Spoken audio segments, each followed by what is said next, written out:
শঙ্কা এবং আশঙ্কা কিন্তু দূরীভূত হয়নি। যেরকমভাবে আগের স্তরে চলে যাওয়ার কথা মূল্য, সেটাই কিন্তু যাচ্ছে না। সংকট যদি আবার শুরু হয় এবং এটা ঘনীভূত হয়, তাহলে মূল্য সমন্বয়কে তারা এড়াতে পারবেন। এরকম একটা অবস্থায় এই চরিত্র যদি হয়, তাহলে তো এটা তো খুবই অ্যালার্মিং। আমরা যাতে একটা ঋণ ফাঁদের মধ্যে না পড়ি, এটা একটা মূল টার্গেট হতে হবে এই সরকারের। ব্যালেন্স শিটের ডান দিকে যেখানে নাকি খরচ, এটা বাড়ছে, কিন্তু বাঁ দিকে যেখানে আয়, সেটা কিন্তু সেইভাবে বাড়ছে না। আয় কম থাকলে ব্যয়কে আমি সামাল দিব কমিয়ে, সেই সুযোগ কিন্তু এবার থাকবে না। দর্শক, আমন্ত্রণ জানাচ্ছি সবাইকে ৭১ টেলিভিশনের সাপ্তাহিক আয়োজন বিজনেস উইকেন্ডে। ইকবাল আহসান আছি আপনাদের সাথে। আমরা দেশের অর্থনীতির সমসাময়িক যে চ্যালেঞ্জ, সেই বিষয়গুলো নিয়ে একটু আলোচনা করব। আপনারা জানেন যে মধ্যপ্রাচ্য উত্তেজনার সাময়িক যুদ্ধবিরতি হয়েছে। হয়তো বাংলাদেশের জন্য এটা স্বস্তিকর, কিন্তু এখনও অনিশ্চয়তা রয়ে গেছে যে এই যুদ্ধবিরতি আদৌ কতটুকু লম্বা হবে। আপনারা জানেন যে ১ মাসের বেশি সময় ধরে চলা এই যুদ্ধের বাংলাদেশের অর্থনৈতিক যেই ব্যবস্থাপনা, এরই মধ্যে ব্যাপক চাপে পড়েছে এবং ধারণা করা হচ্ছে যে $৫ বিলিয়ন অতিরিক্ত কেবল জ্বালানির পেছনেই সরকারের ব্যয় হবে। এখনকার যে আর্থিক বাস্তবতা, সেই বাস্তবতা আসলে এই ব্যয় মেটানো কঠিন। এবং একই সাথে আমরা দেখছি যে সম্প্রতি ওয়ার্ল্ড ব্যাংকের যে প্রক্ষেপণ, সেখানে দারিদ্র্য বাড়ার একটা সম্ভাবনা রয়েছে, প্রবৃদ্ধি কমে যাওয়ার সম্ভাবনা রয়েছে। এই বাস্তবতায় নতুন বাজেটের দ্বারপ্রান্তে সরকার, সেখানে আসলে তার কি করণীয়, আমরা এই বিষয়গুলো জানব। অধ্যাপক ডক্টর মোস্তাফিজুর রহমান, সম্মানীয় ফেলো সিপিডি, আমাদের আজকের অতিথি। স্যার, স্বাগত জানাচ্ছি, অনেক ধন্যবাদ জানাচ্ছি আমাদেরকে সময় দেওয়ার জন্য। ধন্যবাদ। আপনি সমসাময়িক ইস্যু নিয়ে একাধিক জায়গায় কথা বলেছেন, লিখেছেন। এখনকার বাস্তবতাটা কি মনে হয়? যুদ্ধবিরতির পর আমাদের জন্য এটা ভালোর দিকে যাবে নাকি খারাপের দিকে যেতে পারে?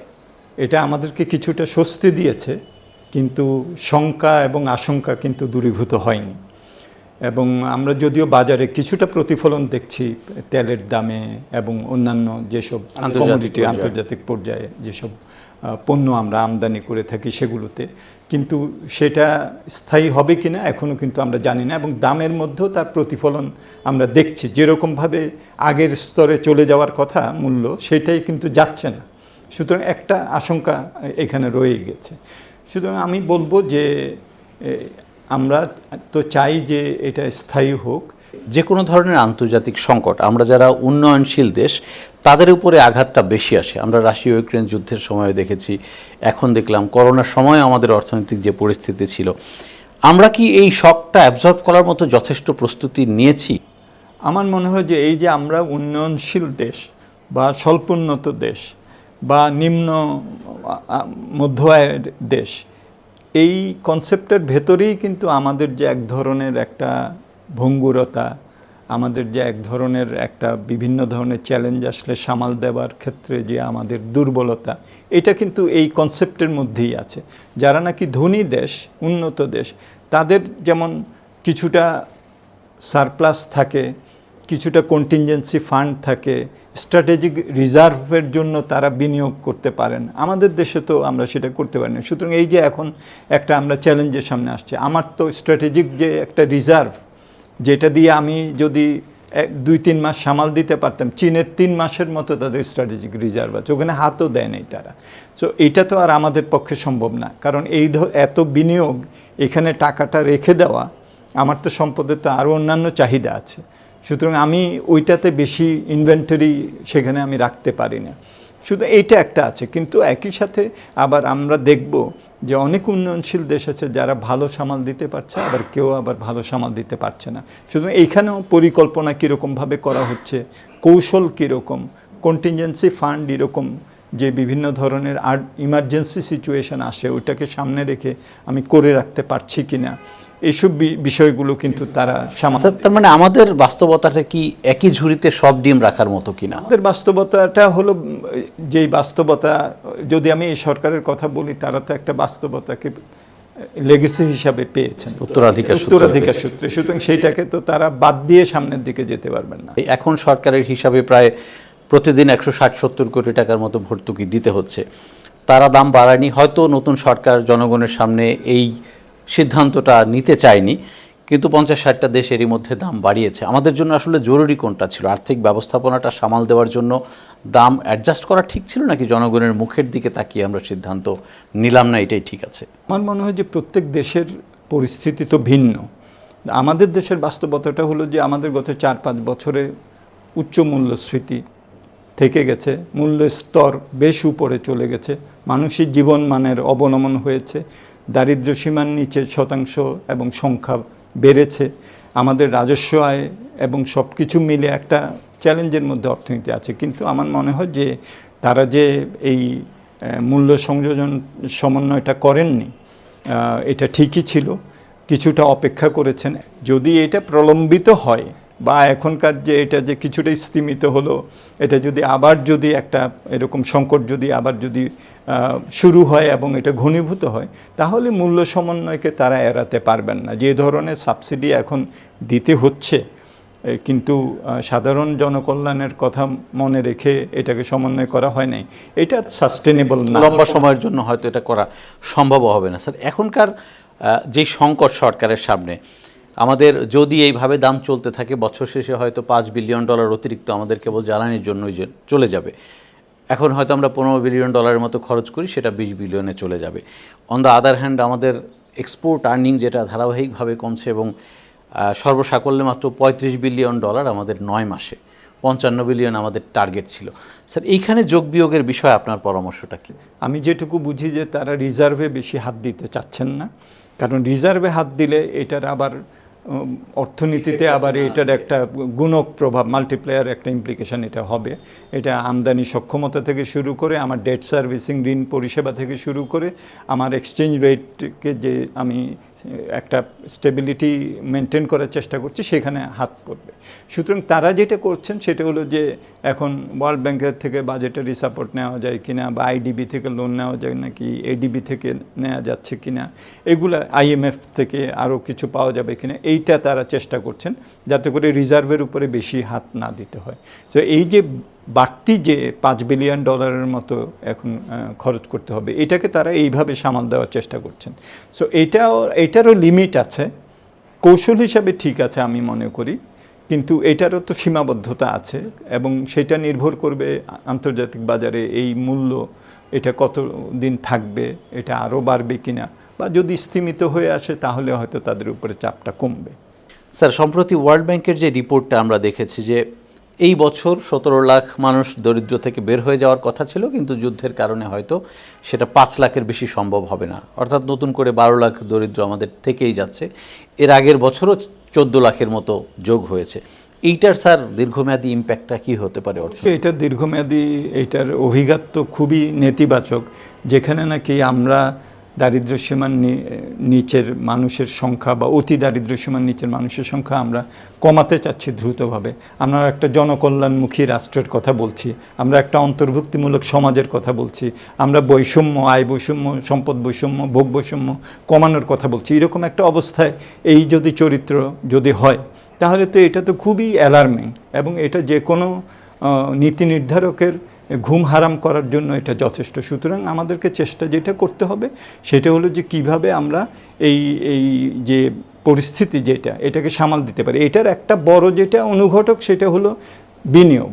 আমার ব্যক্তি খাতের ক্রেডিট এক্সপানশন ছিল 6-7%, সরকার ঋণ নিয়েছে হলো 30%-এর বেশি। সো এই পরিস্থিতি থেকে তো আমার বেরিয়ে আসতে হবে। আমার ব্যক্তি খাতের উদ্যোক্তা যারা, তারা যাতে বিনিয়োগে উৎসাহী হন, বাইরে থেকে যাতে কর্মসংস্থান, আমাদের তো কর্মসংস্থানেরও আমাদের যদিও দুঃখের বিষয় হলো আমাদের লেবার ফোর্স সার্ভের তো হালনাগাদ ডেটা নেই। তো এইটাও তো আমাদের একসময় ছিল যে ত্রৈমাসিক আমরা বের করব, এটা নাই। সো কিন্তু এটা বোঝা যাচ্ছে যে আমাদের কর্মসংস্থান, বিনিয়োগ, আমাদের বৈদেশিক যে বিনিয়োগ আহরণ, সব দিকেই কিন্তু একটা স্থিমিত অবস্থা চাচ্ছে। এই সরকার কিভাবে সেখান থেকে বেরিয়ে এসে আমার উদ্যোক্তাদেরকে সহায়তা করতে পারে, কস্ট অফ ডুইং বিজনেস কমানো, আমার LDC গ্র্যাজুয়েশনকে টেকসই করা, আমাদের যে পোর্টে turn around time, lead time, এগুলোকে সামাল দেওয়া, লজিস্টিক্স পলিসি একটা আমরা করেছি, সেইটার বাস্তবায়ন। বিভিন্ন গবেষণায় দেখা গেছে যে এই যে কস্ট অফ ডুইং বিজনেস, এইসব এলিমেন্টগুলা আমাদের এই যে শুল্কমুক্ত যে সুবিধা আমরা পাই তার থেকেও কিন্তু বেশি। সুতরাং আমি যদি শুল্কমুক্ত চলে যাই কিন্তু এগুলোকে সামাল দিতে পারি তাহলে কিন্তু এলডিসি গ্র্যাজুয়েশনও আমি ওইটাকে সমন্বয় করতে পারবো। সো এই জায়গাগুলোতে আমাদের নজর দিতে হবে। সেটা করতে গেলে প্রাতিষ্ঠানিক সক্ষমতা বৃদ্ধি, সুশাসন, সাশ্রয়ীভাবে প্রজেক্টের বাস্তবায়ন, সময় মতো বাস্তবায়ন, এগুলো অনেক ইম্পর্ট্যান্ট হবে। আমরা একটু ব্যাংক ব্যবস্থার দিকে আসতে চাই। সাম্প্রতিক যে তথ্যপাত্র আমাদের হাতে আছে, 9 মাসে সরকার প্রায় 1,09,000 কোটি টাকা ঋণ নিয়েছে। বাজেটে তাদের টার্গেট ছিল 1,04,000 কোটি টাকা। আমার অর্থ বছরের আরও 3 মাস পড়ে আছে, আমি কিন্তু অলরেডি টার্গেট অ্যাচিভ করে ফেলেছি। তার চেয়েও ভয়ঙ্কর তথ্য হলো এই নতুন সরকার 1.5 মাসে প্রায় 41,000 কোটি টাকা ঋণ নিয়েছে। এটাকে কিভাবে দেখেন আপনি? হ্যাঁ, আমার মনে হয় যে আমরা যাতে একটা ঋণ ফাঁদের মধ্যে না পড়ি, এটা একটা মূল টার্গেট হতে হবে এই সরকারের। বুঝলাম যে এখন তারা জ্বালানি এবং ইত্যাদির কারণে ঋণ নিতে হচ্ছে, বিভিন্ন সামাল দিতে হচ্ছে, তাদের ইলেকশন প্লেজ যেগুলো আছে সেগুলো বাস্তবায়নের একটা তাদের বাধ্যবাধকতা আছে। কিন্তু আমাদেরকে সবচেয়ে বেশি যেটা জোর দিতে হবে সেটা হলো যে আমাদের সম্পদ আহরণ, রাজস্ব কিভাবে আমরা বৃদ্ধি করতে পারি। এটাই হলো একটা মূল একটা আমার মনে হয় যে তাদের সিদ্ধান্ত গ্রহণ করতে হবে যে আমরা প্রত্যক্ষ কর কিভাবে আমরা বাড়াতে পারি, হ্যারাসমেন্ট করে না, এটার কালেকশনটা আদায় করে। এখানে আমরা জানি জনগণ যে রাজস্ব দেন, সরকার যে রাজস্ব পান, তার মধ্যে একটা পার্থক্য থাকে। সেটাকে কিভাবে আমরা, প্রযুক্তি এখানে একটা বড় ভূমিকা রাখতে পারে। আমরা দেখেছি বিভিন্ন স্টাডিতে যে বাংলাদেশে যদি রাজস্ব খাতে আমরা 1 টাকা বিনিয়োগ করি তাহলে এটা রিটার্ন হলো ডেভেলপিং কান্ট্রির মধ্যে সবচেয়ে বেশি। এই জায়গাগুলোতে আমাদের এখন বিনিয়োগ করতে হবে। আমার একটা সিস্টেম আরেকটা সিস্টেম আমরা ডিজিটালাইজ করেছি, কিন্তু একটা সিস্টেম আরেকটা সিস্টেমের সাথে কথা বলে না। আমাদের ব্যয়ের সাথে আয়ের সমন্বয় করে যে সিস্টেম দাঁড় করানো, সেটা আমরা করতে পারিনি। সো এটা কিন্তু এখন একেবারেই অবধারিত তাদের জন্য হয়ে যাবে যে যদি আমরা এখনও পর্যন্ত কিন্তু আমি দেখছি ব্যালেন্স শিটের ডান দিকে যেখানে নাকি খরচ এটা বাড়ছে, কিন্তু বাঁ দিকে যেখানে আয় সেটা কিন্তু সেইভাবে বাড়ছে না, বরং এই বছর তো ঘাটতি হবে যে টার্গেট করা হয়েছিল তার থেকে। তার অর্থ কি? তার অর্থ এখানে একটা ঘাটতি হয়ে যাবে আমাদের রাজস্ব আদায় এবং রাজস্ব আয়ের ক্ষেত্রে। আর এমনিতেও আমাদের যে অ্যানুয়াল ডেভেলপমেন্ট প্রোগ্রাম, যেটাও বার্ষিক উন্নয়ন কর্মসূচি, সেটা তো সবটাই তো না, সেটা সবটাই তো ঋণ নির্ভর। এবং আমাদের যদি বাজেটের খরচের দিকটা আমরা দেখি তো এখন কিন্তু দেশি বিদেশি ঋণের সুদ, এটার ব্যয়টা হলো এখন নাম্বার 1, এডুকেশন নাম্বার 2। সো এইসব জায়গাগুলোতে তাদেরকে অবশ্যই আমার মনে হয় যে একেবারে জিরো টলারেন্স হলো দুর্নীতির বিরুদ্ধে, এবং প্রযুক্তিকে ব্যবহার করে এখানে বিনিয়োগ করে আমাদের সংস্কার করার কথা ছিল, রেভিনিউ রাজস্ব সংস্কার, এগুলোকে একটা ইনক্লুসিভভাবে করে তাদের মোটিভেশনটাও রেখে নীতিমালা প্রণয়ন এবং বাস্তবায়ন এগুলো আলাদা করার যেটা প্রয়োজন সেগুলো করা।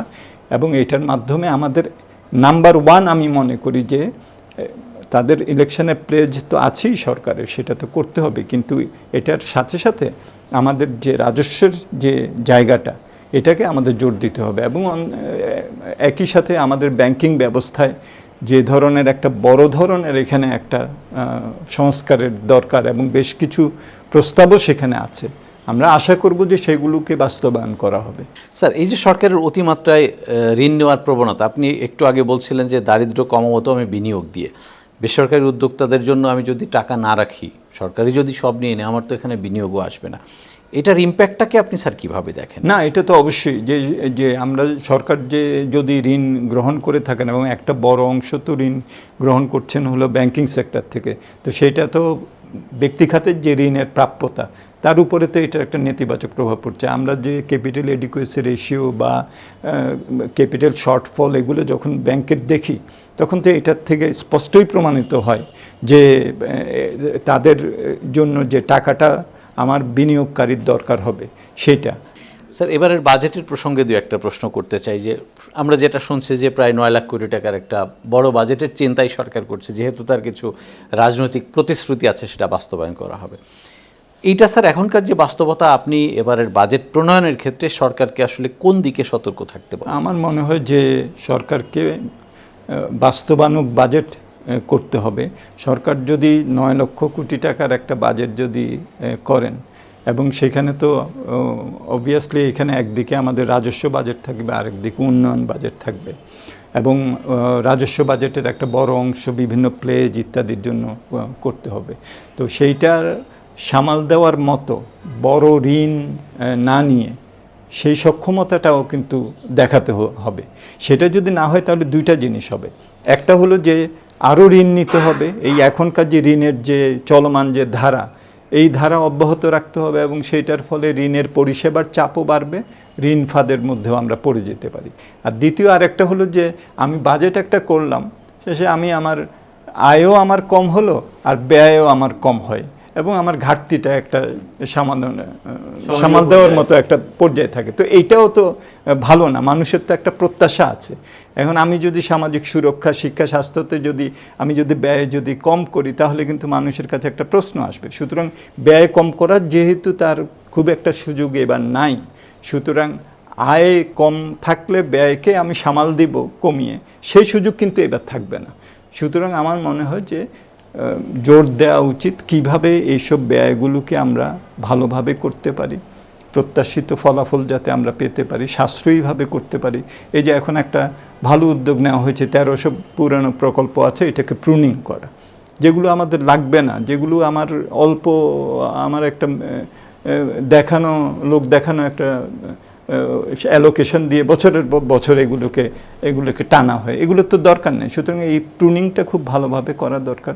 নতুন প্রজেক্ট গ্রহণের ক্ষেত্রে সম্ভাব্যতা যাচাই, যেগুলো অনেক সময় আগে আমরা দেখেছি করা হয় নাই, এগুলো করা দরকার। সময় মতো যদি আমরা শেষ করতে পারি তাহলে কিন্তু প্রকল্পের ব্যয়টাও আমরা সাশ্রয়ীভাবে করতে পারবো। এসব দিকে নজর দেওয়া। আর হলো আয়ের দিকটা, রাজস্ব আয়, এটা বিশেষত আরেকবার বলি যে প্রত্যক্ষ আয়করের দিকে যদি আমরা নজর দিতে পারি তো তাহলে ব্যয় সামলানোটা ইজিয়ার হবে। স্যার, আপনার খুব পছন্দের একটা জায়গা যে সামাজিক নিরাপত্তা কর্মসূচি, আমরা সরকারের কিছু প্রকল্প দেখছি যে কিছু ট্রান্সফার টাইপের কিছু প্রকল্প তার আছে। এটা যদি কৃষি ভর্তুকির কথা বলি বা 2500 টাকা করে যে ফ্যামিলি কার্ডের কথা বলি, ওভারঅল সামাজিক নিরাপত্তার সাথে এটা ম্যাচ করে কিভাবে আসলে এটার বেনিফিটটা আসবে? সামাজিক নিরাপত্তাটাকে আমি একটু অন্যভাবে দেখি। যেমন এই যে 2500 টাকা একটা ক্যাশ ট্রান্সফার করা হচ্ছে, দেখেন এই 2500 টাকার ফলে এটা কিন্তু একটা চাহিদা ও অর্থনীতিতে সৃষ্টি করছে। যিনি এই 2500 টাকা পাচ্ছেন উনি আমদানিকৃত পণ্য ব্যবহার করেন না, উনি আমার দেশীয় পণ্য ব্যবহার করেন। তাহলে এই 2500 টাকা যেটা, এই 2500 টাকাটা কিন্তু একটা চাহিদা সৃষ্টি করছে আমার অর্থনীতিতে। সেই চাহিদার প্রেক্ষিতে একটা সরবরাহ সৃষ্টি হচ্ছে, একটা বিনিয়োগ সৃষ্টি হচ্ছে। সো এটা অর্থনীতিতে একটা ইতিবাচক গুণক প্রভাব সৃষ্টি করতে পারে। আমি এইভাবে দেখি। বাট অন্য দিকটা যেটা হলো, এটার জন্য তো তাৎক্ষণিকভাবে এখন আমার একটা ব্যয়ের একটা প্রশ্ন আসবে।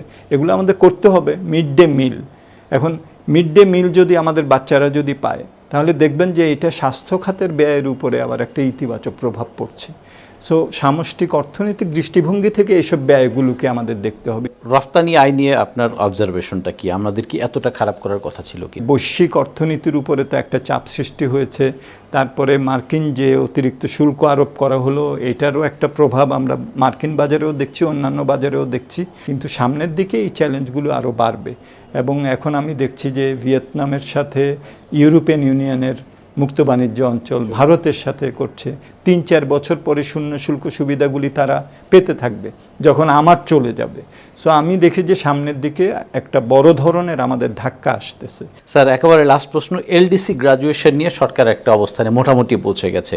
3 বছরের একটা সময় তারা চেয়েছে এবং অর্থমন্ত্রী নিজে বলেছেন যে এটার পক্ষে যথেষ্ট যুক্তি বা তথ্যপাত্র তাদের আছে।